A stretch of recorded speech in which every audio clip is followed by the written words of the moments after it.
আসসালামু আলাইকুম।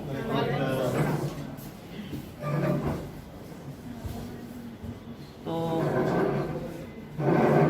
আমি ডক্টর শিবেন্দ্র কর্মকার, ন্যাচারাল মেডিসিন নিয়ে কাজ করি। আর এই কোম্পানিতে আমি অনেকগুলি প্রোগ্রাম করেছি, এই স্টেজে করিয়েছি। আজকে অনেকদিন পর আবার এই প্রোগ্রামটি আমি করব। আপনারা যারা আজকে এই প্রোগ্রামটি দেখতে এসেছেন, নিশ্চয়ই কোনো একটা উদ্দেশ্য নিয়ে এসেছেন। উদ্দেশ্য দুটো। একটি হচ্ছে আপনি সুস্থ থাকতে চাচ্ছেন, ঠিক আছে? আপনি সুস্থ, এটি হলো প্রথম আপনার চাওয়া যে আমি সুস্থ থাকতে চাই। দ্বিতীয় হচ্ছে যে আপনি যদি মনে করেন যে এই ধরনের প্রোডাক্ট নিয়ে কোনো বিজনেস করা যায়, তাহলে সেটি আপনি করবেন। এটি দ্বিতীয় অপশান। আমি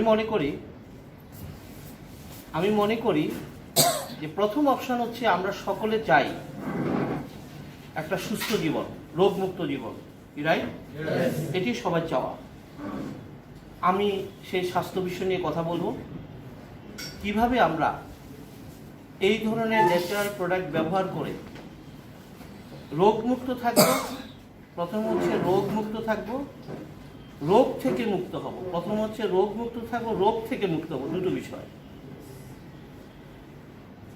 এটি বলার আগে আপনারা শিরোনামে দেখছেন nature is life, life is nature. কেন এই শিরোনাম? কারণ নুভেরাস যে প্রোডাক্টগুলো নিয়ে এসেছে, এগুলো কি ধরনের প্রোডাক্ট? Natural product. বলবেন কি ধরনের প্রোডাক্ট? হ্যাঁ, এখন ন্যাচারাল প্রোডাক্ট, অবশ্যই এই ন্যাচারাল প্রোডাক্টের একটা স্পেসিফিক নাম আছে। আপনি সেটিকে কি নামে বলবেন? এই প্রোডাক্টগুলোকে আপনি কি না, ন্যাচারাল প্রোডাক্ট তো প্রথম কমন নাম, তারপরে একটা নাম তো দিতে হবে। কি? অর্গানিক। কেউ বলবেন অর্গানিক, কেউ বলবেন সুপারফুড, কেউ বলবেন ফুড সাপ্লিমেন্ট, কেউ বলবেন হার্বাল মেডিসিন। হার্বাল অনেকে অনেক কথা বলবেন। আমি বলবো আজকে থেকে একটা নামে এই প্রোডাক্টগুলোকে আপনি ডাকবেন। এগুলোকে বলবেন ন্যাচারাল মেডিসিনাল ফুড। জোরে একটা হাততালি চাই। Natural medicinal. কেন ন্যাচারাল মেডিসিনাল ফুড বলবেন? প্রথমত, আপনি যদি এই প্রোডাক্টগুলোকে পরিচয় করিয়ে দেন ফুড সাপ্লিমেন্ট বা herbal food, what ever it is, এটি কিন্তু আমার কাস্টমারের কাছে খুব বেশি আবেদন রাখে না। কথাটা খুব হালকা। হার্বাল, এটা খুব আবেদন রাখে না। আবার ফুড সাপ্লিমেন্ট যদি বলেন, আপনার পেশেন্ট জিজ্ঞেস করবে যে আমার হয়েছে অসুখ, আমার দরকার ওষুধ, আমার তো ফুড সাপ্লিমেন্ট দরকার নেই। ঠিক আছে? আবার আপনি তাকে ওষুধও বলতে পারছেন না, আইনে নিষিদ্ধ আছে। আমেরিকার ফুড অ্যান্ড ড্রাগ অ্যাডমিনিস্ট্রেশন কর্তৃক ফুড অ্যান্ড ড্রাগ অ্যাডমিনিস্ট্রেশন স্পষ্ট নির্দেশনা আছে, কোনো প্রাকৃতিক খাবারকে আপনি ওষুধ বলে দাবি করতে পারবেন না। সুতরাং যারা এই ধরনের দাবি করছেন, তারা আজকে থেকে ব্যবসার স্বার্থে এটা উদ্যোগ করবেন। আমি কথাটা বোঝাতে পেরেছি? হয়তোবা আপনার দুই একটা প্রোডাক্ট বিক্রি হবে, বাট আপনি কিন্তু ব্যবসা মার্চ করাতে পারবেন না, কারণ এটা নিষিদ্ধ যে আপনি কোনো খাবারকে ওষুধ বলে বিক্রি করতে পারবেন না। তাহলে আমি কি করব? আমার কি কাজ? আমি এই প্রোডাক্টগুলো নিয়ে কি করব? আমি ওষুধ বলতে পারছি না, আমার কাস্টমারের দরকার ওষুধ। আবার আমি যদি ফুড সাপ্লিমেন্ট বলি, দিস ইজ পারফেক্ট আনসার। তাহলে ফুড সাপ্লিমেন্টটা তো খুব পাওয়ারফুল কোনো ওয়ার্ড না। তাহলে আমি যদি এটিকে বলি ন্যাচারাল মেডিসিনাল ফুড, তাহলে হবে অ্যাকুরেট আনসার। কারণ এটি এমন একটি খাবার যেটি ওষুধের মতো কাজ করবে। জোরে একটা হাততালি। আমরা কি খাবার খাই না মেডিসিন খাই? আমরা খাবার খাই, কিন্তু মনে রাখতে হবে সেই খাবারটি যদি ওষুধের মতো কাজ করে, তাহলে কি আরো ভালো না? তাহলে মানুষের একটা সেক্টর থেকে বেরিয়ে আসবে, তাদের আর কোনো ডাক্তার ড্রাগের প্রয়োজন হবে না। বাইরে কেন আমার আজকে অসুখ হচ্ছে, কেন আমাকে ডাক্তারের কাছে যেতে হচ্ছে, মানে কি? নিশ্চয়ই আমার খাবারগুলো সঠিক নয়, এই জন্য আমি অসুস্থ হয়ে পড়ছি, এই জন্য আমাকে ডাক্তারের কাছে যেতে হচ্ছে। কিন্তু খাবারটাই যদি মেডিসিন হয় তাহলে কি 2:1 সলিউশন, এক জায়গাতে দুটো কাজ হয়ে যাচ্ছে। তাহলে আমাদের এই প্রোডাক্টগুলোর নাম হচ্ছে মেডিসিনাল ফুড। এখন প্রশ্ন হচ্ছে যে আপনি যে এটিকে মেডিসিনাল ফুড বলবেন, এটিও তো একটা অথরিটি প্রয়োজন। আপনি কি নিজে বললে হবে? আপনার কোম্পানি বললেও কিন্তু হবে না, আমি বললেও হবে না, কিন্তু এটা একটা অথেন্টিকেশন থাকতে হবে। কে বলেছেন? আসলে এই ধরনের ফুডগুলোকে ন্যাচারাল ফুড বলেছেন, ন্যাচারাল মেডিসিনাল ফুড বলেছেন হিপোক্রেটস। Who is Hippocrates? হিপোক্রেটসকে বলা হয় ফাদার অফ মেডিসিন, চিকিৎসা বিজ্ঞানের জনক। আজ থেকে 5000 বছর আগে তিনি প্রাচীন মিশরে জন্মগ্রহণ করেছিলেন। চিকিৎসা বিজ্ঞানে অভূতপূর্ব অবদানের জন্য আধুনিক চিকিৎসা বিজ্ঞান তাকে স্বীকৃতি দিয়েছে ফাদার অফ মেডিসিন। কে স্বীকৃতি দিয়েছে? আধুনিক চিকিৎসা বিজ্ঞান স্বীকৃতি দিয়েছে ফাদার অফ মেডিসিন হচ্ছে কে? হিপোক্রেটস। তাহলে হিপোক্রেটস কবে জন্মগ্রহণ করেছিলেন? আজ থেকে। তখন কি এই আধুনিক চিকিৎসা ছিল? হাসপাতাল ছিল, এই ক্লিনিক ছিল, এই ট্যাবলেট ছিল, এই ক্যাপসুল ছিল? কোনোটাই ছিল না। তাহলে তিনি কি নিয়ে কাজ করেছেন? গাছ পালা লতা বনজ দিয়ে কাজ করেছেন। সে সময় এগুলো কিছু ছিল না। তাহলে সেই সময়ের একজন চিকিৎসককে, প্লিজ, সে সময়ের একজন চিকিৎসককে আধুনিক চিকিৎসা বিজ্ঞান রিকগনাইজ করেছে ফাদার অফ মেডিসিন হচ্ছেন হিপোক্রেটস। মনে রাখতে হবে, এটি আমাদের অনেক আধুনিক ডক্টররা কিন্তু এটি জানেন না, আবার জানলেও স্বীকার করতে চান না। কেননা এই 5000 বছর আগে কে কি গাছগাছালি নিয়ে কাজ করেছে, এখন ওনাকে আমার স্বীকার করতে হবে ফাদার অফ মেডিসিন। কিন্তু এটি ম্যান্ডেটরি, জাতিসংঘ কর্তৃক ম্যান্ডেটরি। ফাদার অফ মেডিসিন হচ্ছেন কে? হিপোক্রেটস। তিনি ইউনানিরও ফাদার, তিনি আয়ুর্বেদের ফাদার, তিনি সকল চিকিৎসা বিজ্ঞানের ফাদার। জোরে একটা হাততালি চাই। হিপোক্রেটস বলতেন, এগুলি আপনারা গুগলে ক্লিক করলে পাবেন, যে খাবার খেলে রোগ সারে সেই খাবারই আপনার দেহের জন্য মেডিসিন। কে বলেছেন? হিপোক্রেটস বলতেন, যে খাবার খেলে রোগ সারে সেই খাবারই আমার দেহের জন্য মেডিসিন। তাহলে আমরা একটা জায়গায় আমরা খুব দুর্বল, সেটি কোন জায়গায়? যে আমাদের মডার্ন মেডিকেশনের ডক্টররা এই ন্যাচারাল মেডিসিনকে তারা এন্ডোর্স করতে চায় না। তারা ডিরেক্টলি ইনডিরেক্টলি বিরোধিতা করে যে এগুলো খাওয়া যাবে না, বা এগুলো কোনো আপনার রোগ নিরাময়ে কাজ করবে না। কি ঠিক কিনা? আপনাদের কাজ করতে গিয়ে এটা একটা বড় বাধার সম্মুখীন হতে হয়। কিন্তু দেখেন, হিপোক্রেটস বলেছে যে খাবার খেলে রোগ সারে সেই খাবারে দেহের জন্য মেডিসিন। তাহলে আজকে থেকে আপনি যদি এই ধরনের কোনো প্রতিবন্ধকতার সম্মুখীন হন কারো দ্বারা, আপনি কিন্তু এই জায়গাটা এভাবে উত্তরণ ঘটাবেন যে এটি যে মেডিসিন, এটি খেলে যে রোগ সারে, এটি কিন্তু ফাদার অফ মেডিসিন বলেছেন। কে বলেছেন? সুতরাং আপনি, তিনি যেই হোক না কেন, তার কিন্তু এই বিষয়ে বিতর্ক করার কোনো সুযোগ থাকবে কি? তিনি অ্যাপারসেস ডক্টর হতে পারেন, কিন্তু বিতর্ক করার কোনো সুযোগ, কেননা তিনি তারও ফাদার, অর্থাৎ তার মেডিকেশনেরও ফাদার। সুতরাং এ নিয়ে বিতর্ক করার কোনো সুযোগ নেই। তাহলে আসুন আমাদের এই প্রোডাক্টগুলোকে আজকে থেকে কি নামে পরিচয় করবেন? Natural medicinal food. এটিকে মেডিসিনও বলার দরকার নাই, ফুডও বলার দরকার নেই। Natural medicinal food. এই ন্যাচারাল মেডিসিনাল ফুড কিভাবে রোগ ভালো করে, নুবেরাস প্লাস যে প্রোডাক্টগুলো আছে ট্রিম, আমরা আজকে সেটা দেখব যে প্রাকৃতিক খাবার কিভাবে রোগ ভালো করে। আমরা সেই কৌশলটি আজকে বিজ্ঞানের সেই কৌশলটি নিয়ে আলোচনা করব। আলোচনা করার আগে আমি দুটো বিষয়কে একটু ফোকাস করব, যেটা আমরা আলোচনাগুলো টেনে যাব। নাম্বার 1 হচ্ছে আমাদের এই দৃষ্টিভঙ্গিগুলো যতক্ষণ আমরা চেঞ্জ না করব ততক্ষণ পর্যন্ত আমরা কিন্তু এগুলো নিয়ে কাজ করতে পারবো না। প্রথম কথা হচ্ছে যে মানুষ এখন অসুখ বিসুখ হলে কার কাছে যায়? কার কাছে যায়? আধুনিক ডাক্তার। তাহলে এই আধুনিক ডক্টররা তার প্রেসক্রিপশনে কি লিখে দেন? প্লিজ বলবেন কি লিখে? আমরা আমাদের সাধারণ অডিয়েন্স বলবে যে তিনি আমাকে কিছু ওষুধ লিখে দিয়েছেন। সাধারণ অডিয়েন্স কি বলবে? তিনি আমাকে কিছু। আজকে থেকে এই তথ্যটি আমরা সংশোধন করে নেব এবং আমরা সংশোধন করার জন্য আন্দোলন করব। মডার্ন মেডিকেশনের ডক্টর তার প্রেসক্রিপশনে যে ওষুধটি লেখেন সেটাও কিন্তু একটা মেডিসিন, সেটার একটা আলাদা নাম আছে, সেটাকে বলা হয় ড্রাগ। এটা একটা মেডিসিন, কিন্তু এটার নাম কি? এটাকে কোনোভাবেই মেডিসিন বলা যাবে না।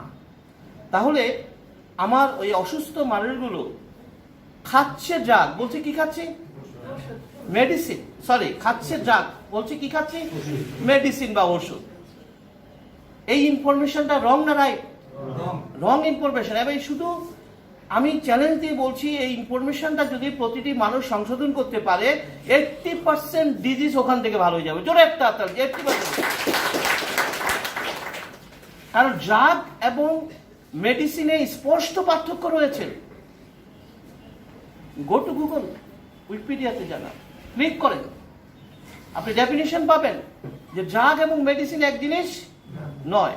তাহলে এই যে আমার প্রশ্ন হচ্ছে যে আপনার যদি ড্রাগের দরকার হয় আপনি ড্রাগ খান, আমি কিন্তু ড্রাগ খেতে নিষেধ করছি না, আপনার ব্যাপার। বাট এটাকে ড্রাগে বলতে হবে, জোরে একটা যে ড্রাগে বলতে হবে, এটা মেডিসিন বলা যাবে। কারণ এটা এই অধিকার তো বিজ্ঞানে আমাকে দেয় না, আপনি কেন বলছেন? কি বিজ্ঞান দিয়েছে কোথাও? তো আমি বলছি একটা ভুল তথ্য আমি বলছি। তাহলে আসুন, আমাদের আলোচনা কি ড্রাগ নিয়ে না মেডিসিন, না মেডিসিনাল ফুড? ইয়েস, আমাদের মেডিসিনাল। ড্রাগ নিয়ে আমাদের আলোচনার কোনো প্রয়োজন নেই। ড্রাগ নিয়ে আলোচনা করতে গেলে মিনিমাম আপনাকে MBBS পাস হতে হবে। ভাগ্যিস আমরা MBBS পাসও করে নাই, ড্রাগ নিয়ে আলোচনারও দরকার নেই। কেননা ড্রাগ রোগ নিরাময়ের ক্ষমতা রাখে না, ন্যাচারাল মেডিসিনাল ফুড রোগ নিরাময় ক্ষমতা রাখে। জোরে একটা হাত। আমাদের ড্রাগ নিয়ে আলো, এটা আপনি যান, আপনি অ্যাপেলোতে যান, ক্ষমতা থাকলে ব্যাংকক যান, আপনার ব্যাপার। আমরা সেগুলি নিয়ে আলোচনা করবো না। আমাদের আলোচনা হবে ন্যাচারাল মেডিসিনাল ফুড, যেটি নুবেরাস নিয়ে এসেছে। নুবেরাস প্লাস 3 যে সমস্ত প্রোডাক্টগুলো আমি একটু আলোচনা করব, তারা নিয়ে এসেছে। এটি যাওয়ার আগে তাহলে আমাদের আলোচনাটা আমরা পরিষ্কার কি নিয়ে আলোচনা করব? ক্লিয়ার? আপনার ড্রাগের ব্যাপার আপনার যেখানে খুশি যান, আমরা কিন্তু সেটা নিয়ে আলোচনা। আমাদের আলোচনা মেডিসিন দিয়ে কিভাবে রোগ ভালো করা যাবে, আলোচনা হবে সেটি। আরেকটি বিষয় হচ্ছে যে আমরা দাবি করছি আমার প্রোডাক্টগুলো, নোবেরাস প্লাস, স্টিম, এই ধরনের প্রোডাক্টগুলো আমরা কিন্তু সকলে দাবি করছি কি এটি ক্যান্সার ভালো করে, হার্টের রোগ ভালো করে দেয়, কিডনি রোগ ভালো করে দেয়, এমন কোনো রোগ নয় যেটা সে ভালো করতে পারে না, রাইট? সব নোবেরাস প্লাসের এই ক্ষমতাটা রয়েছে। কিন্তু এই কথাটি 100% সত্য, কিন্তু আমার অডিয়েন্স, আমার মানুষ কিন্তু এটা বিশ্বাস করে না। কেন বিশ্বাস করে না? কারণ তারা জানে প্রতিটি রোগের জন্য আলাদা আলাদা ডাক্তার, আলাদা আলাদা ওষুধ, আলাদা আলাদা ক্লিনিক, হাসপাতাল। আর আপনি বলছেন সব রোগের একটি ওষুধ নুবেরাস প্লাস। এটা কিন্তু বিশ্বাস করানো কঠিন, তাদের দোষ না। তারা দেখছে আলাদা আলাদা ডাক্তার, আলাদা আলাদা হাসপাতাল, প্রতিটি রোগের জন্য আলাদা ওষুধ, ওষুধটা ড্রাগ। তাহলে সেখানে আপনি বলছেন যে সমস্যার জন্য সে আসুক, আপনি বলছেন নোবেরাস প্লাস। আজকে আমরা দেখিয়ে দেব যে আসলে একটি ন্যাচারাল মেডিসিনই কিভাবে সব রোগ ভালো করে দিতে পারে, আমরা সেটা দেখাবো। তা আমাদের আলোচনা হবে মূলত, যেহেতু আমাদের সামনে সবচেয়ে বড় জায়ান্ট, যারা শিক্ষায়, দীক্ষায়, গবেষণায় এবং অর্থের দিক দিয়ে অনেক বড় শক্তিশালী একটি সংগঠন, ড্রাগ অ্যান্ড সিন্ডিকেট, বিশাল $100 ট্রিলিয়ন বিজনেস। আপনি এই সামান্য আলোচনা আর সামান্য কথা দিয়ে তাদের সাথে এই মার্কেটে বিট করবেন, এটি অনেক কঠিন একটি চ্যালেঞ্জ, মনে রাখতে হবে। এই কথা ঠিক আছে কিনা? কিন্তু বিশ্বাস করেন, আধুনিক বিজ্ঞান নেচারের উপরে এত গবেষণা চালিয়েছে, এত তথ্য দিয়েছে। এবং আমি আজকে যে প্রোগ্রামটা আপনাদের সামনে উপস্থাপন করব, যেটি 2015 সালে কেমিস্ট্রিতে নোবেল পেয়েছিল, কিভাবে আমাদের সেলফ হিলিং হয়, ডিএনএ রিপেয়ারিং হয়, আমরা সেটা দেখাবো। এবং 2016 সালে নোবেল পেয়েছিল কিভাবে আমাদের দেহ কোষগুলো নিজে নিজে সুস্থ হয়ে ওঠে প্রাকৃতিক সাহায্যে। জোরে একটা হাততালি যে প্রকৃতি। দুইবার নোবেল পুরস্কার পেয়েছে। তাহলে এই কথাগুলো প্লিজ, এই কথাগুলো মডার্ন মেডিকেশনের ডক্টর কখনো আপনার সাথে এভাবে শেয়ারিং করবেন না। এটি আপনি কখনো আশা অনেকে এরকম প্রত্যাশা করে যে যদি ঢাকা মেডিকেলের প্রফেসর এসে আজকে সেমিনারটা নিত তাহলে অনেক ভালো হতো। উনি কিন্তু এই কথাগুলো আসলে শেয়ারিং করতে পারবেন না, কারণ এটি ওনার চিকিৎসা ব্যবস্থার সাথে সম্পূর্ণ একটা বিপরীত অবস্থান গ্রহণ করে। তাহলে আসুন আমাদের আলোচনা হবে মডার্ন মেডিকেশন হচ্ছে one body many doctors many drugs. One body many doctors কি আমাদের দেহটা রীতিমতো ভাগযোগ করে নিয়ে গেছে, তাই না? মানুষ বিপদে আছে, হায় হায় কি করবে? চোখের জন্য চোখের ডাক্তার, হার্টের জন্য হার্টের ডাক্তার, কত সিরিয়াস অবস্থা। আর আজকে আমরা একটা প্রোগ্রাম এখানে উপস্থাপন করব, one body one doctor one medicine. জোরে একটা হাত তালি। এক নোভিরাস প্লাস কিভাবে সব রোগ ভালো করে, আর সেটা যদি সায়েন্টিফিক লজিক দিয়ে আমরা উপস্থাপন করতে পারি তাতে কি আপত্তি থাকবে? কোনো কবিরাজি ভাষায় কথা হবে না। কি ভাষায় কথা হবে? সায়েন্টিফিক ভাষায় কথা হবে যে নোভিরাস প্লাস, নোভিরাস প্রোডাক্টগুলো সব রোগ ভালো করার ক্ষমতা রাখে। নোভিরাস প্লাসের দাবি করার দরকার নাই, বিজ্ঞানী সেটা বলে দিচ্ছে আপনাকে। জোরে একটা হাততালি যে বিজ্ঞানী বলে। তাহলে আসুন আমরা মূল আলোচনা যাওয়ার আগে দেখি যে নোভিরাস প্লাসে বা আপনার প্রোডাক্টগুলো সম্পর্কে একটু দেখে নেই। দেখার পরে আমরা এই প্রোডাক্টগুলো কিভাবে আমার ন্যাচারাল মেডিসিনের কৌশলে কাজ করে আমরা সেই কৌশলটা দেখাবো। আগে আমরা দেখি এখানে কি কি ন্যাচারাল ইনগ্রেডিয়েন্টস রয়েছে। কি দেখতে, এগুলি তো আপনারা সব দেখেছেন, আবার আমি জাস্ট একটা টেনে যাবো। কি রয়েছে নোভিরাস প্লাসে? Black seed oil. কি রয়েছে? ব্ল্যাক সিড অয়েল এক্সট্রাক্ট রয়েছে, মনে রাখতে হবে। শুধু এগুলো একটু জেনে রাখেন, পরে আমি সুযোগ পেলে আলোচনা করব। এবং এক্সট্রাক্ট অয়েল রয়েছে সেখানে। এগুলো সব সায়েন্টিফিক অ্যানালাইসিস। এই extract oil fight against cancer. কিন্তু আমি বলছি অনেক কিছু দাবি করছি, কিন্তু এই দাবিগুলো আসলে কিভাবে করবে আমরা সেই আলোচনাটা করব। আপনি বলছেন ক্যান্সার ভালো হয়, কিন্তু আমি এখন আলোচনা করব ক্যান্সার আসলে কি ভালো করার ক্ষমতা রাখে কিনা। ঠিক আছে, আমরা শুধু টেনে যাই। কমবেট এই বিভিন্ন ধরনের কি আছে, এটা টাইপ 2 ডায়াবেটিস, রিডিউস অ্যাপিলেপটিক সিজার, এই যে কথাগুলো আমাদের ডক্টররা বিশ্বাস করতে চান। কি বলে আমার ডায়াবেটিসের জন্য কত নতুন নতুন ড্রাগ রয়েছে, নতুন নতুন ইনসুলিন রয়েছে, আর আপনি বলতেছেন নাকি ব্ল্যাক সিড খেলে এটা ভালো হয়ে যাবে। আপনি কিন্তু কোনো সায়েন্টিফিক অ্যানালাইসিস সেখানে দিতে পাচ্ছেন না, কিন্তু তাদের হাতে সায়েন্টিফিক অ্যানালাইসিস রয়েছে, মনে রাখতে হবে। এখানে কিন্তু একটু আপনি এই যে, কিন্তু আমরা আজকে সেই সায়েন্টিফিক অ্যানালাইসিসটা দেবো। জোরে একটা হাততালি চাই। কিভাবে এগুলো রোগ ভালো করে আমরা সেটা দেখা। তাহলে কি দাঁড়াচ্ছে, এটি অ্যাপিলেপটিক যেটা সিজার, যে মস্তিষ্কের যে আমরা মেন্টাল প্রবলেমগুলোকে সারিয়ে দিতে পারে, তারপর যে অ্যাজমা সারিয়ে দিতে পারে, হাই ব্লাড প্রেশার সারিয়ে দিতে পারে, হ্যাঁ, তারপর যে এই ধরনের অনেকগুলো। হ্যাঁ, এটা একটু বড় হয়ে গেছে নাকি ইয়েটা? আচ্ছা, রেডিয়েশন ড্যামেজ, যে আমরা অনেক সময় যে বিভিন্ন ধরনের আমাদের যে আজকে মোবাইল ফোন, আমাদের চারিপাশে যে ইলেকট্রিক যন্ত্রপাতি থেকে continuously radiation, radio active matter, radiation বের হয়, সেখানে এই ধরনের প্রোডাক্ট যদি, এটা আপনি এখান থেকে বের হতে পারবেন না, কারণ যে সারা, যেমন এখানে এই এসিটা চলছে সেখান থেকে রেডিয়েশন বের হচ্ছে, আপনার টেলিভিশনের সামনে বসে আছে রেডিয়েশন বেরোচ্ছে, আপনার মোবাইলটা পকেটে কি বেরোচ্ছে? রেডিয়েশন। সেই রেডিয়েটিভ ম্যাটারগুলো কিন্তু আপনার বডিকে নানাভাবে ক্ষতিগ্রস্ত করছে কিন্তু, এবং সেখান থেকে কিন্তু অনেক জটিল জটিল রোগ তৈরি হচ্ছে। আপনি সেখানে প্রোটেকশন নিতে পারছেন না। তো এটা প্রোটেকশন নেবেন কিভাবে? আসলে এই ধরনের প্রোডাক্টগুলো এই ধরনের প্রিভেন্টস রেডিয়েশন ড্যামেজ, অর্থাৎ রেডিয়েশন ড্যামেজকে সে কি করবে? প্রোটেক্ট করে ফেলো। অর্থাৎ আমরা যদি এই প্রোডাক্টগুলো খেই, আমার চারিপাশে যে রেডিও অ্যাক্টিভ ইকুইপমেন্টগুলো আছে তারা আঘাতটা আমার শরীরে তত ক্ষতি করবে না। তাহলে এগুলো কিন্তু আপনি অন্য কোনোভাবে প্রোটেকশন দিতে পারবেন না, কিন্তু সেগুলি আমার সাথে কিন্তু রয়েছে, মনে রাখতে হবে। সুতরাং এগুলো ইমার্জেন্সি। তাহলে সোরিয়াসিস ভালো করে দিতে পারে। তারপরে আরেকটা রয়েছে কি, কি রয়েছে? এটা কারকিউমিন, মনে রাখতে হবে। এটি টারমারিক, কিন্তু টারমারিকের ভিতরে অনেকগুলো জৈব কম্পাউন্ড থাকে, কিন্তু তার মধ্যে একটি কম্পাউন্ড বিজ্ঞানীরা আবিষ্কার করেছে, সেটা হচ্ছে কারকিউমিন। এটি কোথায় পাওয়া যায়? টারমারিকের ভিতরে পাওয়া যায়। কোথায় পাওয়া যায়? একটা জৈব উপাদান বিজ্ঞানীরা আবিষ্কার করেছে, কারকিউমিন এক্সট্রাক্ট নিয়ে এসেছে। এবং আজকে এই কারকিউমিন পৃথিবীর বিভিন্ন দেশে, ইভেন ভারতেও ক্যান্সার ইনস্টিটিউটগুলো কারকিউমিনের এক্সট্রাক্ট ক্যান্সার কেমোথেরাপি হিসেবে ব্যবহার করছে। ন্যাচারাল কেমোথেরাপি, জোরে একটা হাতালে যায়, ন্যাচারাল কেমোথেরাপি হিসেবে ব্যবহার করছে। অলরেডি এটা মডার্ন মেডিকেশনও কিন্তু এগুলো ব্যবহার হচ্ছে, এই এক্সট্রাক্টগুলো।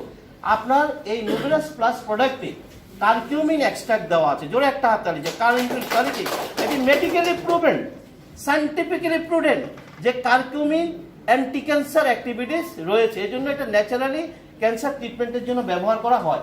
আর আপনার নোভেরাস প্রোডাক্টে কিন্তু সেটা দেওয়া আছে। তাহলে কি এটি সায়েন্সের সাথে মিলে যায় কিনা, যে এটি ক্যান্সার প্রিভেনশনও করবে, কারণ এটা সায়েন্সে বলেছে, মনে রাখতে হবে, সেটা এখানে দেওয়া হয়েছে। তারপরে অ্যালোভেরার কথা তো বলে শেষ করা যাবে না। এত পাওয়ারফুল একটি হার্বস, যেটি কি না করতে পারে বডিতে, কি তার ক্ষমতা নেই, এমন কোনো ক্ষমতা সেখানে আবিষ্কার এখন অনাবিষ্কৃত রয় যে আপনার অ্যালোভেরা করতে পারে। খেয়াল রাখতে হবে, অত্যন্ত পাওয়ারফুল একটি হার্বস যেটি এখানে দেওয়া হয়েছে। তা আসুন, এভাবে আর কি দেওয়া হয়েছে, রেসভারেটর। এগুলি এই যে অ্যান্টিঅক্সিডেন্ট বলি না আমরা, যে আমাদের এই প্রোডাক্টগুলো কি কাজ করে, অ্যান্টিঅক্সিডেশন, আমি সেটা নিয়ে কথা বলবো। কি এই রেসভারেটর একদম proven in science, scientifically proven একটি অর্গানিক কম্পাউন্ড, যেটি সরাসরি বডির অ্যান্টিঅক্সিডেশনের জন্য কাজ করে। জোরে একটা হাত তালিছে ডাইরেক্ট। যার কারণে এই রেসভারেটর কিন্তু আপনার এখানে দেওয়া আছে। খেয়াল রাখতে, কেন এটা একটা best antioxidant due to this elements compound, মনে রাখতে হবে। তাহলে আসুন আর কি, এই যে একাই বেরি, এগুলি সবগুলো কিন্তু ন্যাচারাল অ্যান্টিঅক্সিডেন্ট, খেয়াল রাখতে হবে। আপনারা এগুলিতে গুগলে গেলেও আপনারা দেখতে পাবেন। তো এগুলো এখানে আপনার ব্যবহার করা হয়েছে। আর কি ব্যবহার করা হয়েছে দেখেন, এগুলো আপনি দেখেন একেবারে, আমরা বলি না যে নিউভেরাস প্লাস অনেক ভিটামিন সমৃদ্ধ, কিভাবে দেখেন, এমন কোনো ভিটামিন যেখানে নাই, যেগুলো এখানে এটা কি দিয়ে দেওয়া হয়েছে না, ন্যাচারালি এসেছে। আসলে এই হার্বসটা অ্যাড করার কারণে মূলত এটা এখানে এসেছে। তারপরে ব্লুবেরি, এগুলো আপনি দেখেন সব অ্যান্টিঅক্সিডেন্ট ক্ষমতাটা এখানে রয়েছে, ডিএনএ ড্যামেজ প্রতিরোধ করে। যে আমরা এতগুলি কথা বলি, আপনি দেখবেন প্রতিটা হার্ব যদি স্টাডি করেন, দেখবেন যে এই হার্বগুলো সায়েন্টিফিক গবেষণায় সেগুলি বলা হয়েছে। আর নোভেরাস প্লাস কি করেছে, সেই হার্বসগুলোকে তারা নিয়ে এসে এক জায়গায় একত্রিত করে একটি প্রোডাক্ট তৈরি করেছে, যেটার নাম নোভেরাস প্লাস। জোরে একটা হাত তালি। তাহলে নোভেরাস প্লাসে খুব দামি দামি হার্বস ব্যবহার করা হয়েছে, যেগুলো অত্যন্ত সায়েন্টিফিক রিসার্চ রয়েছে, মনে রাখতে হবে। গ্রিন টি রয়েছে, এটা প্রমাণিত, পরীক্ষিত, এটা কবিরাজি না, এটা সায়েন্টিফিক্যালি প্রমাণিত যে গ্রিন টি অত্যন্ত পাওয়ারফুল একটা অ্যান্টিঅক্সিডেন্ট হার্ব। জোরে একটা হাততালি, যে পাওয়ারফুল একটা অর্গান, সেটা এখানে ব্যবহার করা হয়েছে। তারপরে যে ম্যাঙ্গোস্টিন কি দেওয়া আছে, ম্যাঙ্গোস্টিন দেওয়া আছে, এটিও একই রকম। তারপরে কি দেওয়া আছে, ননি জোয়া। এগুলি যদি এক একটার উপরে আমরা কথা বলি, কারণ আমি আসলে হার্বাল ফুডের উপরে কিন্তু আমি একজন ডক্টরই, যার কারণে আমি জানি এগুলোর কি পাওয়ার। এক একটা প্রোডাক্ট নিয়ে যদি আমি কথা বলি, আপনার শুধু ওইটা নিয়ে কথা বলতে হবে। এটা তো অত্যন্ত পাওয়ারফুল একটি ন্যাচারাল হার্ব, জোরে একটা হাত তালি, পাওয়ারফুল একটা ন্যাচারাল হার্ব, এবং যেটা অ্যান্টি ক্যান্সার ক্ষমতাটা একদম প্রমাণিত, প্রুভেন, খেয়াল রাখতে হবে। তো সেটার এক্সট্রাক্ট এখানে দেওয়া হয়েছে। তারপরে যায় প্রম, এটা বুঝছে নেই, এটা তো আমরা জানি, ডালিম যেটাকে আমরা বলি, সেটার এক্সট্রাক্ট দেওয়া হয়েছে। তারপর যায় কার্সেটিন, এটা একটা চমৎকার অ্যান্টিঅক্সিডেন্ট, এটাও এখানে দেওয়া হয়েছে, যেটি ফলের মধ্যে পাওয়া যায়। তাহলে আমি যেটা বলছিলাম, এখানে যে জিনিসগুলো দেওয়া আছে সেগুলি অত্যন্ত মূল্যবান কি হার্বস, প্ল্যান্ট। এগুলো কিন্তু ইচ্ছা করলে আপনি হাতের নাগালে পাবেন না, ইচ্ছা করলে আপনি সংগ্রহ করে খেতে পারবেন না। আপনি যদি একটু হিসাব করে দেখেন যে নোভেরাস প্লাস যদি 5,000 টাকা হয়, আপনি যদি মনে করেন যে আমার তো এগুলি ছাড়া আমি বাঁচবো না, কি রোগ শোকের বিষয়টা পরে, এগুলি ছাড়া আপনি বাঁচবেন না, আমি এগুলি খাবো, আপনি দেখেন এগুলি সংগ্রহ করে আপনি কিন্তু খেতে পারবেন না, কিন্তু এগুলো না খেলে আপনি সুস্থ থাকতে পারবেন না। তাহলে কোম্পানিগুলো এই যে তারা যে ব্যবস্থাপনা করেছে এই হাড়গুলিকে সংগ্রহ করে বিশেষ ল্যাবরেটরিতে টেস্ট করে এবং সেটাকে মানুষের হাতে তুলে দিচ্ছে, এই জন্য আমি মনে করি ন্যাচারাল মেডিকেশনে এই ধরনের কোম্পানিগুলো একটি বিশাল ভূমিকা রাখছে। জোরে একটা হাততালি চাই নোবেল প্রাইজের জন্য। এটি ইচ্ছা করলে মানুষের পক্ষে সংগ্রহ করে খাওয়া সম্ভব নয়, কিন্তু আমাকে এগুলো খেতে হবে সুস্থ থাকার জন্য, রোগ মুক্ত থাকার জন্য। কি উপায় আছে কি? কারণ সায়েন্স বলেছে আপনি প্রাকৃতিক খাবার ব্যবস্থাপনা ছাড়া আপনার পক্ষে বেঁচে থাকা সম্ভব নয়, আপনাকে এটা করতে হবে, যেভাবে পারেন করতে হবে। তো এখানে এগুলো নেওয়া আছে। এখন আরেকটা কথা বলি, আমি মূল আলোচনা যাবো। বুঝতে তো পারছেন যে কি মূল্যবান হার্টস এখানে দেওয়া হয়েছে। এখানে যে জিনিসটা করা হয়েছে, যে কৌশলটা ব্যবহার করা হয়েছে, যে এতগুলো যে হার্টস ব্যবহার করা হয়েছে, এখানে হার্টসগুলোর এক্সট্রাক্ট ফর্ম করা হয়েছে। এক্সট্রাক্ট নেওয়া হয়েছে। এটা পুরো হার্টসটাকে এখানে গুঁড়ো করে অথবা ডাস্ট করে দেওয়া হয়নি, মনে রাখতে। এই জন্য এটা আরো এক্সপেন্সিভ। এক্সট্রাক্ট ফর্ম নেওয়া হয়েছে, যেমন টারমারিকের থেকে আবার কারকিউমিন, মনে রাখতে হবে। এগুলি কিন্তু কৌশলের ব্যাপার, টেকনোলজির ব্যাপার, ইনভেস্টমেন্টের ব্যাপার।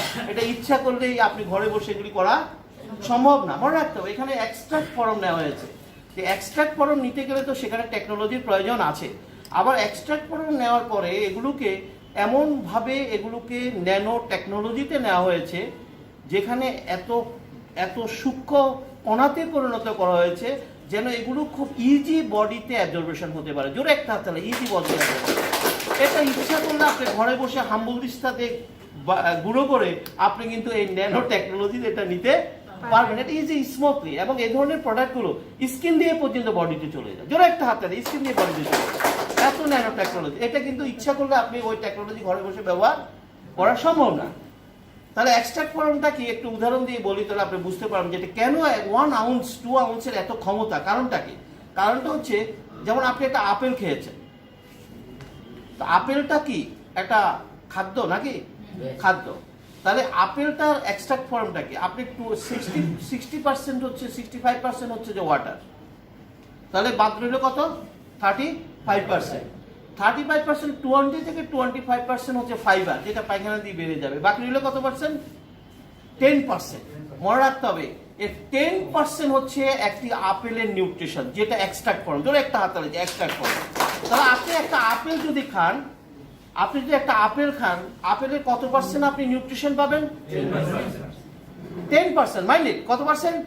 তাহলে আমি যদি আপেল দিয়ে আমার বডির হোল বডির নিউট্রিশন ফুলফিল করতে চাই, তাহলে কয়টা আপেল খেতে হবে?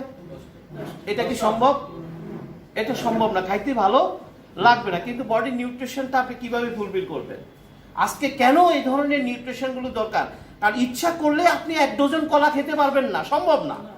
ইচ্ছা করলে আপনি 1 ডজন আপেল খেতে পারবেন না, কিন্তু আপনার পুষ্টির অভাব কিন্তু রয়ে গেছে, কারণ পুষ্টিটা এখান থেকে আসবে। যার কারণে আমাদের কিন্তু দেহের ভিতরে নিউট্রিশনের অভাব থাকে, যেটা আমি এই পর্যায়ে আলোচনা করব। কেন আমরা রোগাক্রান্ত হচ্ছি? খাবার থেকে সেগুলো ম্যানেজমেন্ট হয় না। যার কারণে এই ধরনের প্রোডাক্টগুলো এক্সট্রাক্ট ফর্মে তারা নিয়ে এসেছে, নির্যাস ফর্মে নিয়ে এসেছে, এবং ক্যালকুলেশন করে হিসাব করে দিয়েছে যে একটি প্রোডাক্টের ভিতরে কি পরিমাণ, কি ধরনের উপাদান রয়েছে, যেটি আমার বডি কোষকে সুস্থ রাখার জন্য কাজ করে। এবং দুটো বিষয় এখানে আমি আলোচনা করব, এই প্রোডাক্টগুলো যে বডি সেল কোথায় কাজ করে, আগে মূল কৌশলটা আলোচনা করে। সেটি হচ্ছে কি, দুটো বিষয় কৌশলে কাজ করবে। একটা হচ্ছে কি, অ্যান্টিঅক্সিডেন্ট ক্ষমতায় রয়েছে। জোরে একটা হাত তালি, অ্যান্টিঅক্সিডেন্ট। আমরা সেই অ্যান্টিঅক্সিডেন্ট ক্ষমতাটা বডির কোথায় গিয়ে কাজ করে আমরা সেটা দেখাবো। এবং আরেকটি টেস্ট নোভেরাস প্লাসে রয়েছে, সেটা হলো কেপি টেস্ট। আমরা দুটো বিষয় নিয়ে আলোচনা করব। এই দুটো বিষয়ের জন্য মূলত এই প্রোডাক্টটা অত্যন্ত পাওয়ারফুল একটি ন্যাচারাল প্রোডাক্ট। জোরে একটা হাত তালি।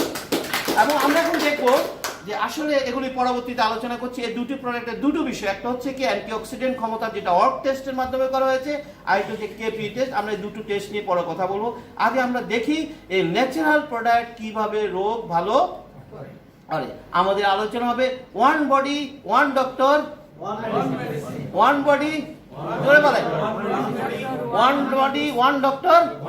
আমরা এখন দেখবো এই নুবিরাস প্লাস অনেকগুলো জিনিস আছে, আমরা শুধু নুবিরাস প্লাসকে এখানে টার্গেট করব। একটি প্রোডাক্ট কিভাবে সকল রোগ ভালো করে। আমরা কি রেডি? তারা বলেছে, এখন আমরা সায়েন্টিফিক অ্যাপ্রোচটা দেবো। ওকে, আমরা একটু দেখি আসলে নুবিরাস প্লাস কোথায় কাজ করবে। মনে রাখতে হবে একটা কথা, জেনে রাখবেন যারা এখানে, আমি জানি না কোনো ডক্টর বা ফার্মাসিস্ট আছেন কিনা, প্রতিটা ড্রাগের আপনার ফার্মাকোপিতে দেখবেন একটা মুড অফ অ্যাকশন লেখা থাকে, 2 লাইনে, 1 লাইনে মুড অফ অ্যাকশন 1 লাইনে লেখা থাকে। কিন্তু এই মুড অফ অ্যাকশনটা আবিষ্কার করার জন্য বিজ্ঞানীদের কয়েক বছর অপেক্ষা করতে হয়েছে এবং কয়েক মিলিয়ন ডলার ব্যয় করতে হয়েছে। কিন্তু এটা জিনিসটা কতটুকু? 1 লাইন। 1 লাইনের আবিষ্কার করতে কয়েক বছর অপেক্ষা করতে হয়েছে এবং কয়েক মিলিয়ন ডলার ব্যয়, অসংখ্য মানুষের উপরে ক্লিনিক্যাল ট্রায়াল করে করে কিন্তু এটা ঠিক করা হয়েছে, এটার মুড অফ অ্যাকশনটা ঠিক করা হয়েছে। এতদিন ধরে ন্যাচারাল মেডিসিনে আমরা মডার্ন সায়েন্টিস্টদের, বিশেষ করে মডার্ন ডক্টরদের কাছে এটা কবিরাজি বিষয়, এগুলি কোনো ইভিডেন্স নাই, কারণ তাদের এটা ইভিডেন্স আছে, এর জন্য তারা অনেক ব্যয় করেছে। আপনাদের এটা হয়, একটা প্রাকৃতিক নিয়ম হয়, কিন্তু নো, বিজ্ঞানীরা আবিষ্কার করে দেখিয়েছে ন্যাচারাল মেডিসিনেরও একটা মুড অফ অ্যাকশন আছে, যেটি আবিষ্কার করার জন্য তাদের 10,000 বছর সময় লেগেছে। জোরে একটা হাততালি যায়, 10,000। আমরা দেখবো ন্যাচারাল মেডিসিনের মুড অফ অ্যাকশনটা কি। তাহলে ন্যাচারাল মেডিসিন কাজ করবে কোথায়? Life cell therapy, cell health management with natural way. তাহলে what is life cell therapy? Cell life therapy helps to repair and regenerate human body cell and therefore enhance immunity.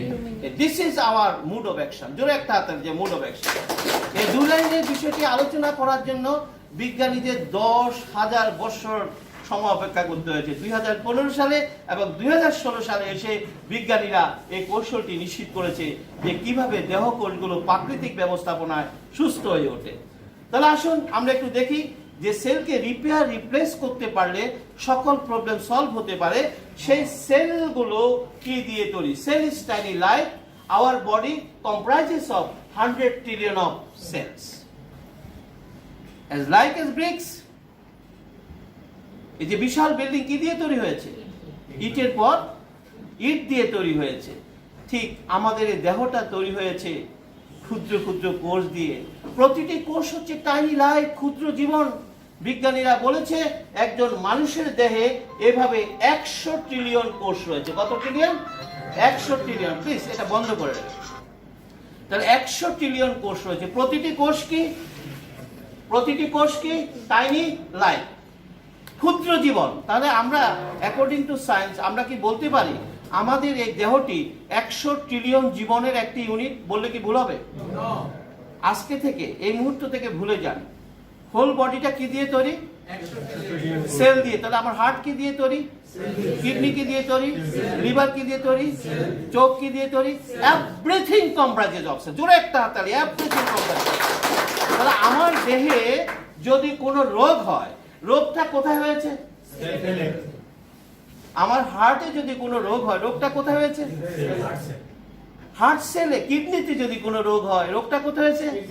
তাহলে আমরা হার্টের যখন কোনো রোগ হয় আমরা কার কাছে যাই? কার কাছে যাই?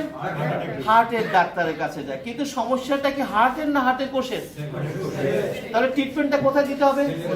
আমি ডক্টর কর্মকার চ্যালেঞ্জ নিয়ে বলছি মানুষ ভুল চিকিৎসার শিকার হচ্ছে। ওপেন চ্যালেঞ্জ দিয়ে বলছি, আমার সমস্যাটা কিডনিতে ছিল না, আমার সমস্যাটা লিভারে ছিল না, আমার সমস্যাটা আইতে ছিল না, ব্রেইনে ছিল না, আমার সমস্যা ছিল কোথায়? তাহলে এটি কি আমাদের আধুনিক মেডিকেশনের ডক্টররা জানেন না? জানেন, অবশ্যই জানেন। তিনি মেডিকেল সায়েন্স নিয়ে পড়ালেখা করেছেন। তিনি কি জানেন না? তিনি জানেন। কিন্তু তিনি তো ইচ্ছা করলেই কোষের ট্রিটমেন্টটা দিয়ে দিতে পারতেন না, যে তোমার প্রবলেমটা তো সেলে, তোমার ট্রিটমেন্টটা হবে কোথায়? কিন্তু তিনি এটি জানলেও তার করার কিছু নাই। কেননা কোষের ট্রিটমেন্ট একমাত্র প্রাকৃতিক ওষুধ দিয়ে হয়। কোষের ট্রিটমেন্ট কখনো সিনথেটিক দিয়ে হয়। জানলেও কিন্তু ওনার কিছু করার নেই। আমি কথা বুঝাতে পেরেছি? উনি জানলেও কিন্তু আপনাকে কোনো হেল্প করতে, উনি আবার এটাও বলবেন না back to nature, back to nucleus plus, এটা বললেও কিন্তু ওনার বিপদ, খেয়াল রাখতে হবে। ওটাও তিনি বলতে পারবেন না। তাহলে বুঝতে হবে, আমি যেটা অনেক সময় বলি, দেহটা কার? সিদ্ধান্ত কিন্তু আপনাকে নিতে হবে। প্রতিটি মানুষের রোগ হচ্ছে কোষের ভিতরে, মনে রাখতে হবে। জোরে একটা তালিকা, অন্য কোথাও না। তাহলে আমরা যদি এই কোষকে যদি সুস্থ রাখতে পারি, তাহলে কি সকল প্রবলেম সলভ করা সম্ভব কিনা? সকল প্রবলেম সলভ করে দেওয়া সম্ভব। আসলে আমরা একটু দেখি, আপনি হয়তো বিশ্বাস করতে কষ্ট হচ্ছে, কি বলে হার্ট, কিডনি, লিভার, ব্রেন, আমি একটা মানুষ, উনি বলেন কোষ। আমরা একটু দেখি আসলে একটা দেহ কোষ কিনা, তাহলে আমরা আরো ক্লিয়ার হয়ে যাব। তাহলে প্রথমে আমরা দেখি যে আমাদের জন্মটা কিভাবে হলো। বাবার একটি স্পার্ম, মায়ের একটি এগ মিলনের ফলে মাতৃজরায়ুতে প্রথম যে কোষটির জন্ম হয়েছে, it was our first cell. It was our first cell, প্রথম কোষ।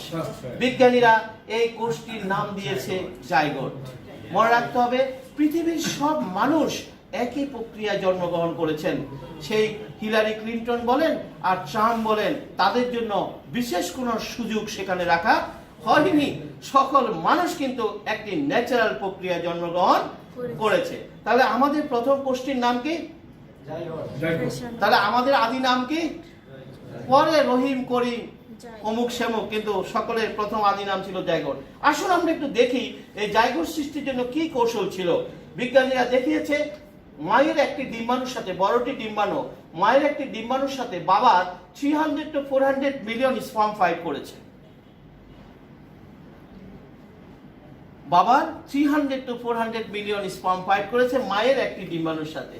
সেখানে শুধু একটি ডিম্বাণুর সাথে একটি স্পার্ম কন্ট্যাক্ট করতে সক্ষম হয় আউট অফ 300 to 400 মিলিয়ন স্পার্মস, একটি। এবং নতুন যে কোষটির জন্ম হয়েছিল মাতৃজরায়ুতে, ফার্স্ট যে লাইফটির জন্ম হয়েছিল, ইট ওয়াজ আওয়ার ফার্স্ট সেল। এটি জাইগোটের অরিজিনাল ছবি, মাত্র 6 দিন বয়সের ছবি বিজ্ঞানীরা ইলেকট্রনিক মাইক্রোস্কোপ থেকে তুলেছে। এটি কার ছবি? জাইগোট কে? আমি। এটা আমার ছবি বলতে অসুবিধা আছে? বলেন কার ছবি? আমরা শুধু দেখেছি 1 মাস 1.5 মাস যাওয়ার পর আল্ট্রাসাউন্ড করে, হ্যাঁ এই যে একটু ফোটা ফোটা ফোটা দেখা যায়, আল্ট্রাসাউন্ড করে যতই দিন যাচ্ছে ছবিটা স্পষ্ট হচ্ছে। আর আমরা কখন দেখি? 10 মাস 10 দিন পর যখন শিশুটি ভূমিষ্ঠ হয়, তখন আমরা দেখতে পাই বাবার মতো দেখতে, মায়ের মতো দেখতে, খালুর মতো দেখতে। কিন্তু যখন আমার জন্ম হয়েছিল সেই ছবিটি কিন্তু আমাদের পক্ষে দেখা সম্ভব হয়নি। তাহলে এটি 6 দিন বয়সের ছবি। তাহলে যখন আমার জন্ম হয়েছিল তখন তার আয়তন কতটুকু ছিল? এখন আপনার উচ্চতা কত? 5 ফিট 5 ইঞ্চি, 5 ফিট 6 ইঞ্চি। তাহলে তখন যখন জন্ম হয়েছিল তখন তো তার একটা উচ্চতা ছিল। বিজ্ঞানীরা অতি অত্যাধুনিক ইলেকট্রনিক মাইক্রোস্কোপ দিয়ে প্রযুক্তি ব্যবহার করে তারা মেপেছে যে এই কোষটির আয়তন ছিল 6 micron, 0.6 micron. What is micron? 1 মিটারের 10 লক্ষ ভাগের 1 ভাগকে বলা হয় 1 মাইক্রন, তার চেয়ে ছোট। এখন কত ভাই? 5 ফিট 6 ইঞ্চি। তখন কত ছিল? 0.6 মাইক্রন। মাইন্ড ইট, 1 মিটারের 10 লক্ষ ভাগের 1 ভাগকে বলা হয় 1 মাইক্রন। এখন আপনার ওজন কত? 60 কেজি, 70 কেজি। বিজ্ঞানীরা সেই কোষটির ওজন মেপেছিল। তারা ওজন মেপে বলেছিল এই কোষটির ওজন হচ্ছে 1 ন্যানোগ্রাম। What is 1 nanogram? 1 গ্রামের 100 কোটি ভাগের 1 ভাগকে বলা হয় 1 ন্যানোগ্রাম। এখন কয় কেজি? 1000 গ্রাম সমান 1 কেজি। এইভাবে 60 কেজি, এইভাবে 70 কেজি। আর যখন জন্ম হয়েছিল 1 গ্রামের 100 কোটি ভাগের 1 ভাগ। তাহলে কি ছিল এটি? বিজ্ঞানীরা বলছে এটি একটি অদৃশ্য আলোর কণিকা ছিল। যেহেতু বিজ্ঞানীরা সে অদৃশ্য ইলেকট্রনকে এখন ধরতে পারে, তাই তারা সেই ক্ষুদ্র কোষটিকে তারা শনাক্ত করেছে যে এই অদৃশ্য আলোর কণিকা ছিল একটি লাইট। মনে রাখতে হবে, আপনি এটিকে কোরআনের সাথে মিলিয়ে নিতে পারেন যে মানুষ নূর থেকে তৈরি হয়েছে, আলো থেকে তৈরি হয়েছে। আপনি মিলিয়ে নিতে পারেন যখন আপনার জন্ম হয়েছিল এটি ক্ষুদ্র একটি অদৃশ্য আলোর কণিকা ছিল। বিজ্ঞানীরা দেখলো যে এটি আরো আধুনিক ছবি। বিজ্ঞানীরা দেখলো যে এটি 6 দিন পর্যন্ত চুপচাপ মাতৃজরায়ুতে বসেছিল, হয়তোবা কোনো প্রস্তুতি নিচ্ছিল যেটি তাদের পক্ষে দেখা সম্ভব হয়নি। 1 ন্যানোমিটার একটি জিনিসের ভিতরে কি ঘটছে এটি দেখা তার পক্ষে সম্ভব হয়নি। আফটার 6 ডেজ তারা দেখলো এটি নড়ে চড়ে বসেছে এবং এটি ডিভিশন হওয়া শুরু করলো নিয়ম মেপে। 1, 2, 4, 8, 16, 32, 64। যতই ডিভিশন হতে লাগলো ততই সেই ক্ষুদ্র কোষটি আকার আকৃতিতে পরিবর্তন হতে লাগলো। 58 দিনের মাথায় 5 মিলিমিটার একটি পূর্ণাঙ্গ মানব শিশুতে পরিণত হয়ে গেল। কিছু বুঝেন নাই মনে নাকি? তাহলে একটা হাততালি দিতেন দিদি। তাহলে যে একটি 5 মিলিমিটার একটি পূর্ণাঙ্গ মানব শিশুতে পরিণত হয়ে গেল। এই কোষটি পুরো শিশুতে যে হাত, পা, কিডনি, লিভার জন্ম নিল, কোত্থেকে জন্ম নিয়েছে? একটি কোষ থেকে জন্ম নিয়েছে। আচ্ছা, আমরা বলি না যে ভ্রূণের মৃত্যু হয়েছে? কি বলি না? তাহলে এই কোষটি কি জীবিত আছে না মরে গেছে? এই কোষটি জীবিত আছে। এই কোষটি শিশু হিসাবে জন্ম নিবে, এই কোষটি ধীরে ধীরে তরুণে পরিণত হবে, যুবকে পরিণত হবে, প্রৌঢ়ে পরিণত হবে, বার্ধক্যে পরিণত হবে। এই কোষটির মৃত্যু ঘটবে। আমরা যে যে বয়সে আছি না কেন, মূলত এই কোষটি দাঁড়িয়ে আছি। ধরে একটা হাত ধরে যে কোষটি, তাহলে অসুস্থ হচ্ছে কে? Heart, kidney, liver. নো, মনে রাখতে হবে, বিজ্ঞান বলেছে আপনার দেহ কিন্তু কোনটি হার্ট, কোনটি লিভার, কোনটি কিডনি সে কিন্তু চেনে না। সে চেনে অল আর সেল, সে চিনে অল আর সেল। তাহলে কোনটা হার্ট, কোনটা কিডনি, কোনটা লিভার, এটা চিনে কে? এটা চিনে ডাক্তার। এটা চিনে কে? ডাক্তার। আর বডি কিন্তু কোনটা হার্ট, কোনটা কিডনি, কোনটা লিভার বডি চিনে না। বডি বলে যে যখন কোথাও কোনো কমপ্লেন হয়, সে বলে তোমার, যেমন ধরেন আপনার বুকে ব্যথা শুরু হয়েছে, বডি বলছে তোমার এই অঞ্চলের কোষগুলো ঠিকমতো কাজ করছে না, আপনার এখানে ব্যথা শুরু হয়েছে। বডি কিন্তু বলে নাই তোমার, আপনি কি করছেন সাথে সাথে, হ্যাঁ আপনি তো জেনে গেছেন এখানে হার্ট থাকে, শুনে গেছেন, হ্যাঁ তাহলে কার কাছে যেতে হবে? হার্টের ডাক্তারের কাছে। বডি কিন্তু এটা বলে নাই, বলছে কি তোমার এখানকার কোষগুলো ঠিকমতো কাজ, ব্যথা শুরু হলো, আপনি বলছেন কি এখানে তো কিডনি থাকে, নিশ্চয়ই কিডনির প্রবলেম, কিডনি স্পেশালিস্টের কাছে। বডি কিন্তু বলেনি, বডি বলছে তোমার এখানকার কিছু কোষ কাজ করছে না। অর্থাৎ মনে রাখতে হবে, বিজ্ঞান বলছে 100 ট্রিলিয়ন কোষ 1 সেকেন্ডে 1000 ভাগের 1 ভাগ সময়ের মধ্যে নিজেদের মধ্যে যোগাযোগ করে 7 লক্ষ ফাংশন করে ফেলে। জোরে একটা তাড়ি যায়, 7 লাখ ফাংশন করে। আবারও বলছি, কত? 100 ট্রিলিয়ন কোষ 1 সেকেন্ডে 1000 ভাগের 1 ভাগ সময়ের মধ্যে যোগাযোগ করে কত কাজ করে? 7 লাখ ফাংশন করে। এই যে আপনি কথা বলছি, আপনি বসে আছেন, হার্ট, কিডনি, লিভার, কত যে হাজার হাজার ফাংশন করে যাচ্ছে, সব কার কাজ? কার কাজ? সব কোষের কাজ। মনে রাখতে হবে, যখনই সে কমিউনিকেশনটা করতে, অর্থাৎ 100 ট্রিলিয়ন কোষের সাথে সে কমিউনিকেশন করবে, যখনই সে কমিউনিকেশনটা করতে পারে না, তখনই কি করে? সে কমপ্লেন করে যে তোমার ওই অঞ্চলের কোষগুলি কিন্তু আমার কাজে সাড়া দিচ্ছে না, তোমার ওই অঞ্চলের কোষগুলি কিন্তু সাড়া দিচ্ছে না, ওই যে তোমার পায়ের কোষগুলো ঠিক মতো সাড়া দিচ্ছে না। আর কোষগুলো তো এভাবে হাওয়া করে কান্নাকাটি করতে পারে না, তারা একটা বায়োলজিক্যাল রেসপন্স করে। সেটা কি? সেটা তারা পেইন তৈরি করে, এক ধরনের কেমিক্যাল ছেড়ে দেয় বডিতে। সেই কেমিক্যালটা মস্তিষ্কে সে আপনাকে পেইন দিয়ে জানায় যে I am sick, please help me. জোরে একটা হাত তালি চাই, I am sick, please help me. আর আপনি কি বলছেন? হাই হাই আমার তো হাঁটুর ব্যথা শুরু হয়েছে, আর্থ্রাইটিসের ডাক্তারের কাছে যাও। সে কিন্তু এটা বলে নাই, সে বলেছে তোমার ওখানকার কোষগুলো কি কাজ করছে না, তুমি সেগুলোকে আসে। এই জন্য দেখবেন আমাদের যখন কোনো বডিতে সমস্যা হয়, যেটা সমস্যা যাই হোক, শুরুটা কিন্তু কি দিয়ে হয়? পেইন দিয়ে হয়। ব্যথা যতক্ষণ না হবে ততক্ষণ আমরা বুঝতে পারবো না আমার বডিতে কোনো সমস্যা চলছে। তাহলে ব্যথাটা হচ্ছে সিগন্যাল অফ দি বডি, ব্যথাটা হচ্ছে ব্লেসিং অফ দি ডে, আশীর্বাদ দেহের। অর্থাৎ সে আপনাকে জানিয়ে দিচ্ছে তোমার বডিতে সমস্যা চলছে। বিশ্বাস করেন, আধুনিক চিকিৎসা বিজ্ঞানে, আধুনিক ডাক্তারদের হাতে একটা ম্যাজিক ড্রাগ রয়েছে। সেই ম্যাজিক ড্রাগটা কি? সেই ম্যাজিক ড্রাগটা হচ্ছে খুব মুহূর্তের মধ্যে আপনার ব্যথাকে শেষ বন্ধ করে দিতে পারে। কি? খুব সিরিয়াস ব্যথাকে বন্ধ করে দিতে পারে না, একটা ড্রাগ রয়েছে। আসলে সেটা কিভাবে হয়? কারণ বিজ্ঞান বলছে আমাদের সমস্ত 100 ট্রিলিয়ন কোষের একটা কমন স্পিকার রয়েছে, ইউর ব্রেন সেল। ধরো একটা হাত, ইউর ব্রেন সেল। হ্যাঁ, আমরা যেরকম মাউথ স্পিকে কথা বলি, একটা বড় স্পিকার সেটা প্রকাশ করে, ঠিক লাইনটা কাটা করে দিলে কি সেটা শোনা যাবে? ঠিক এরকম বডির 100 ট্রিলিয়ন কোষের যত দুঃখ, ব্যথা, হাসি, কান্না, বেদনা সব প্রকাশ করে কে? কে প্রকাশ করে? Brain cell. এর জন্য ওনাদের হাতে চমৎকার একটা ম্যাজিক্যাল ড্রাগ রয়েছে। যখনই রোগীদের কমপ্লেনটা তো আর বের করতে পারবে না যে কি সমস্যা হয়েছে, সুতরাং কমপ্লেন তো করছে কে? ব্রেন। এমন একটি ড্রাগ রয়েছে যেটি সরাসরি ব্রেনের সাথে সমস্ত দেহের যোগাযোগকে বিচ্ছিন্ন করে দেয়। বাস, রোগী মুহূর্তের মধ্যে বলে খুব ভালো লাগছে। তাতে কি সমস্যাটা গিয়েছে? না, সমস্যা কিন্তু যায়নি। ওই মুহূর্তে রোগী একটু কমফোর্ট ফিল করেছে, কিন্তু প্রবলেম কিন্তু তার যায়নি। আসলে ড্রাগটা হোল বডির সাথে মস্তিষ্কের যোগাযোগকে বিচ্ছিন্ন করে দিয়েছে। এই জন্য মানুষ যখন খুব অসুস্থ হয়ে পড়ে, এই জন্য ড্রাগ খেয়ে আরাম পায়, যেটা আপনার নোবেরাস খেলে ওই মুহূর্তে আপনি আরামটা পাবেন না। তাহলে নোভেরাস কি করবে? নোভেরাস প্লাস যখন আপনি ইউজ করবেন তখন সে কি করবে?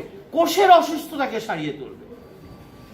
আর কোষের অসুস্থতা যখন ছেড়ে যাবে তখন কি কোনো পেইন থাকবে বডিতে? পেইনটা কিসের ছিল? পেইনটা ছিল অসুস্থ কোষের। আমার কথা কি বুঝতে অসুবিধা হচ্ছে? পেইনটা কোথায় ছিল? অসুস্থ কোষে। আমার নোভেরাস প্লাস কি করবে? কোষকে সুস্থ করবে। জোরে একটা হাত তালি যে কোষকে সুস্থ করবে। আর সে যখন কোষকে সুস্থ করবে পেইন কি থাকবে? বিজ্ঞান বলছে পেইনটা হচ্ছে কোষের কান্না, ক্রাইং অফ সেল। আর আধুনিক ডক্টর কি করেছে? কান্নাকে মুখ চেপে ধরেছে। চুপ চুপ। 2-3 মিনিটের মধ্যে যদি মুখের জাগে কাজ না হয় ইঞ্জেকশন দিয়ে দেয়। দেখবেন যারা খুব সিরিয়াস প্রবলেম আগে ইঞ্জেকশন দিয়ে দেয়, আগে থাম, পরে দেখা যাবে কি হয়েছে। আমার প্রশ্ন, কেন এরকম হলো? কেন আপনার কোষগুলোকে এভাবে অসুস্থ করে তুললেন আপনি? আমরা সেটা দেখব। আপনি যদি কোষগুলোকে নিয়মিত সুস্থ রাখতে পারতেন তাহলে কিন্তু এই প্রবলেমটা হতো না। তাহলে ব্যথাটা হচ্ছে ক্রাইং অফ সেল, মনে রাখতে হবে। ব্যথাটা কিন্তু আপনাকে জানান দিচ্ছে যে তোমার কোষগুলো অসুস্থ। সেটা পেটের হতে পারে, পিঠের হতে পারে, ব্রেনের হতে পারে, চোখের হতে পারে, যেখানের হোক না কেন কোষগুলো আপনাকে সিগন্যাল পাঠাচ্ছে সে কি? সে অসুস্থ। তাহলে আসুন আমরা দেখে গেছি সকল রোগের উৎস কোথায়। তাহলে ক্যান্সার কোথায় হচ্ছে? ক্যান্সার কোথায় হচ্ছে? ক্যান্সার সেল বলে কিছু না, খেয়াল রাখতে হবে। ক্যান্সার সেল বলে কি? একটা স্বাভাবিক সেল ক্যান্সারে পরিণত হয়ে গেছে। তাহলে ক্যান্সারটা হলো কোথায়? ক্যান্সার সেল বলে কিছু নাই। আমার একটা স্বাভাবিক সেল কিছু হয়ে গেছে মানে আমার স্বাভাবিক সেলের ভিতরে ক্যান্সারটা হয়ে গেছে। কি ক্যান্সারটা কেন হলো? নিশ্চয় আমার স্বাভাবিক সেলটা অসুস্থ ছিল, তাই এই কারণে তো সে ক্যান্সার হয়ে গেছে। কি কথা ঠিক আছে কিনা? তাহলে আসুন, ডায়াবেটিস কোথায় হয়েছে? হার্টের প্রবলেম, কিডনির প্রবলেম, লিভারের প্রবলেম, চোখের প্রবলেম, ভূতে ধরছে। আমরা এখন বলি মেন্টাল। এখন কি বলে? মেন্টাল হচ্ছে। আগে যেহেতু মেন্টাল কোনো সাবজেক্ট ছিল না, ভূতে ধরছে, জিনে ধরছে। আসলে ভূতে ধরুক, জিনে ধরুক, ডায়াবেটিস হোক আর ক্যান্সার হোক, কোথায় হয়েছে? লম্বা হয়ে গেছেন, চিকন হয়ে গেছেন, মোটা হয়ে গেছেন, এভরিথিং ইনটু দিস। জোরে একটা হাতাল, সবকিছু সেলের ঘটনা। কিছু মানুষ আছে যারা খুব খুশি, কেন জানেন? ডাক্তার আমার রোগটি ধরেছে। কি? ডাক্তার আমার রোগটি ডায়াগনোসিস করে, এতে চিকিৎসা কি হবে এটা জানো, রোগটি ধরেছে এই জন্য সে খুশি। ক্যান্সারটা তো ভাই ধরা পড়ছে, হার্টের প্রবলেম এটাই সে খুশি। তাহলে কিছু পেশেন্ট আছে যারা রোগটি ধরা পড়েছে এই জন্য খুশি। আবার কিছু পেশেন্ট আছে সিঙ্গাপুর গেলাম, ব্যাংকক গেলাম, ইন্ডিয়া গেলাম, কেউই আমার রোগটি ধরতে পারলো না, এই জন্য সে অখুশি। কি কথা ঠিক আছে কিনা? এই জন্য সে অখুশি, সে রোগটি ধরতে পারে নাই, এত ডাক্তারের কাছে গেছে, আর ও খুশি কি জন্য? রোগটি। আমাদের বক্তব্য, আমরা উই আর নট ডক্টর, কিন্তু আমরা আজকে একটা ট্রিটমেন্ট শিখবো যে রোগটি ধরা পড়েছে কোথায়। রোগটি ধরা পড়ে নাই কোথায়? রোগটি ধরা পড়েছে এটিও কোষের ঘটনা, রোগটি ধরা পড়ে নাই সেটিও কোষের ঘটনা। আমরা যদি কোষকে সুস্থ করে দিতে পারি সকল রোগ ভালো করে দেওয়া সম্ভব। কি কথা ঠিক আছে কিনা? যেটা ধরা পড়ছে এটাও ভালো হবে, যেটা ধরা পড়ে নাই। আর সব রোগে কোথায়? কোষের ভিতরে। আমরা সে কোষের ট্রিটমেন্ট নিয়ে আজকে কথা বলবো। আসলে কোষ কার ট্রিটমেন্ট চায়? কি কথা ঠিক আছে? কোষ কি আধুনিক ডক্টরের কাছে যেতে চায়? কোষ কি ব্যাংকক, সিঙ্গাপুর যেতে চায়? না কোষ কোনো অন্য কিছু চায়? আজকে আমাদের আলোচনা হবে সেটি। মূল উদ্দেশ্য হচ্ছে কাকে সুস্থ রাখা? কোষকে সুস্থ রাখা। আচ্ছা একটু বলুন তো দেখি, দুটো বিষয় আমরা একটু দেখি।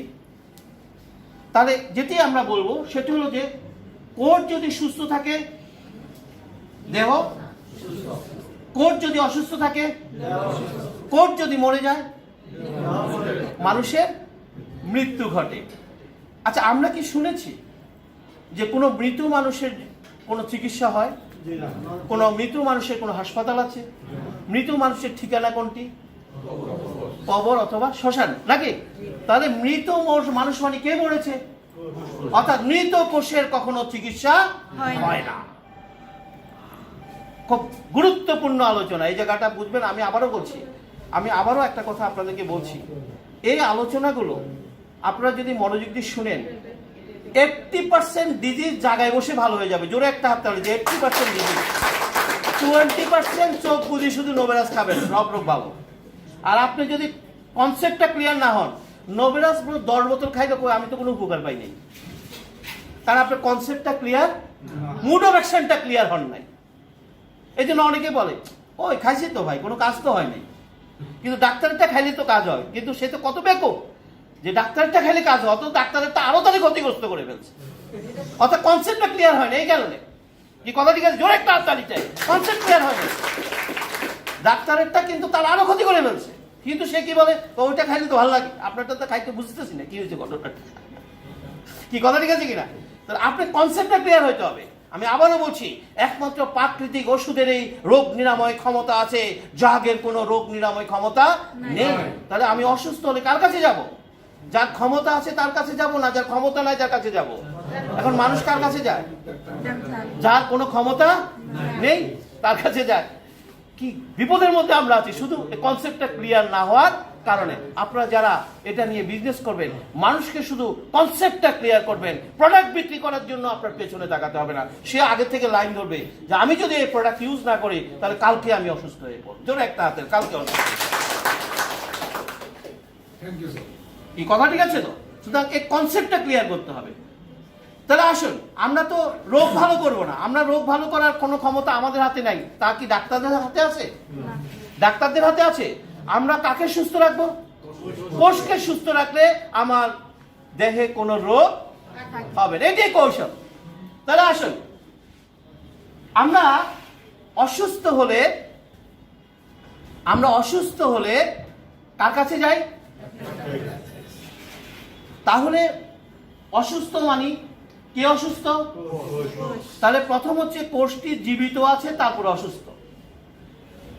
কোষটি কি জীবিত, তারপরে কি মৃত কোষের ক্ষেত্রে কিন্তু এই প্রশ্ন আসবে না, এটা একটু ডাক্তারের কাছে নিয়ে যাও। তাহলে জীবিত কোষের ক্ষেত্রে প্রশ্ন আসবে যে তাকে একটু ব্যাংকক, সিঙ্গাপুর ডাক্তারের কাছে নিয়ে যাও। তা আমরা জীবিত থাকার সময় কি কখনো কোনো ডাক্তারের কাছে গিয়েছিলাম যে ডাক্তার সাহেব একটু দেখেন তো দেখে আমি জীবিত আছে কিনা? কি অসুস্থ হলে যাই, কি আমার কথাটা বুঝতে পারছেন না মনে হয়? আমরা অসুস্থ হলে যাই, কিন্তু জীবিত আছে কিনা যে ডাক্তার সাহেব এমন একটা টেস্ট করেন তো দেখি আমি জীবিত আছে কিনা, কারণ এটি দেখার দরকার হয় না। কারণ হচ্ছে তাহলে আমাকে জীবিত রেখেছে কে? আমার এই কোষকে জীবিত রেখেছে নিশ্চয়ই কোনো ডক্টর রয়েছেন যিনি আমার কোষকে জীবিত রেখেছেন। তাহলে যিনি আমার কোষকে জীবিত রেখেছেন তিনি ইচ্ছা করলেই আমাকে সুস্থ রাখতে পারেন। জোরে একটা হাততালি চাই। কি জীবিত থাকা ইম্পর্টেন্ট না অসুস্থ থাকা ইম্পর্টেন্ট? কোনটা? জীবিত থাকা ইম্পর্টেন্ট না অসুস্থ থাকা ইম্পর্টেন্ট? আগে জীবিত থাকতো। কে জীবিত রেখেছে আমরা একটু দেখি। কে আপনার কোষকে জীবিত রেখেছে? যে জীবিত রাখার ক্ষমতা রাখে সে আমাকে সুস্থ রাখতে পারে। তাহলে প্রথম বক্তব্য হচ্ছে আমরা দেখি কে আমাকে জীবিত রেখেছে। এই যে আপনি এখানে বসে আছেন, আমি কথা বলছি, আমরা কিন্তু প্রত্যেকে প্রতি মিনিটে 20 থেকে 22 বার শ্বাস নিয়েছি। এটি ডক্টর জানেন, কারণ তিনি এটা তার ফিজিওলজিতে পড়েছেন। একজন সুস্থ মানুষ প্রতি মিনিটে 20 থেকে 22 বার শ্বাস নেয়। এই জন্য শ্বাসকষ্ট রোগী দেখলে উনি বুঝতে পারেন, কারণ এটা তো হওয়ার কথা না, কারণ তিনি একজন সুস্থ মানুষ 20 থেকে 22 বার শ্বাস নেবেন। এটা আপনিও বুঝতে পারেন যে নিশ্চয়ই কোনো সমস্যা হচ্ছে। আচ্ছা, আমরা যখন শ্বাস নেই, শ্বাসের সাথে কি নিচ্ছি আমরা? বাতাস। কি নিচ্ছি? বাতাস। এই বাতাস নিচ্ছি, বিজ্ঞান বলছে 24 ঘন্টায় একজন মানুষ প্রায় 11,000 গ্যালন বাতাস গ্রহণ করে। কত গ্যালন? এবং সেখান থেকে মাত্র 550 গ্যালন অক্সিজেন বডিতে কনজিউম হয়। কেন? বিজ্ঞান বলছে মাত্র 1.5 মিনিট যদি আপনার কোষ অক্সিজেন না পায় আপনার কোষের মৃত্যু ঘটবে। এই জন্য সৃষ্টিকর্তা প্রতি মুহূর্তে আপনাকে প্রকৃতি থেকে শ্বাস গ্রহণ করার সুযোগ করে দিয়েছে। কি মৃত মানুষ আর জীবিত মানুষের মধ্যে পার্থক্য কি? সে এটা গ্রহণ করতে পারে। জোরে একটা হাততালি চাই। কারণ কি? কারণ অক্সিজেন ছাড়া এই কোষ, মৃত মানুষ সেটা গ্রহণ করতে পারে না। তাহলে আমরা যখন একবার শ্বাস নিচ্ছি, কি কতক্ষণ সময় লেগেছে? শ্বাসটা আবার বেড়ে যাচ্ছে না, টের পাচ্ছি? একদিকে দিয়ে ঢুকছে, আরেক দিক দিয়ে, এই যে একদিকে দিয়ে যে বাতাসটা ঢুকলো, আরেক দিকে যে বেরিয়ে গেল, এই জায়গাটুকু বিজ্ঞানীরা বলছে যদি আপনি এই জায়গাটুকুকে মাপেন তাহলে প্রায় 2400 কিলোমিটার রাস্তা। টের পাইছেন? আমি আবারও বলছি, প্রকৃতি যদি না চায়, নেচার যদি না চায়, 5 সেকেন্ডের বেশি আপনি বাঁচতে পারবেন না। পৃথিবীর সমস্ত ডাক্তার ড্রাগ একসাথে হলেও আপনাকে বাঁচাতে পারবে না। জোরে একটা হাত তালি, এক পারবে। খেয়াল রাখতে হবে, 2400 কিলোমিটার রাস্তা। যখন সে শ্বাসনালী দিয়ে ফুসফুসে বাতাসটা গিয়েছে, তখন ফুসফুসের ভিতরে আমাদের সব সারা শরীর তো ব্লাড থাকে না? ফুসফুসের ভিতরেও ব্লাড ছিল। সে ফুসফুসে থাকা ব্লাড, রেড ব্লাডগুলো ওই ফুসফুসের মধ্যে দিয়ে যখন অক্সিজেন সমৃদ্ধ বাতাস যাচ্ছিল, সে অক্সিজেনগুলোকে ধরে ফেলেছে। কে ধরে ফেলেছে? Red blood. এবং সে এই ব্লাডগুলোকে নিয়ে, রেড ব্লাড অক্সিজেন নিয়ে সে কোথায় এসেছে?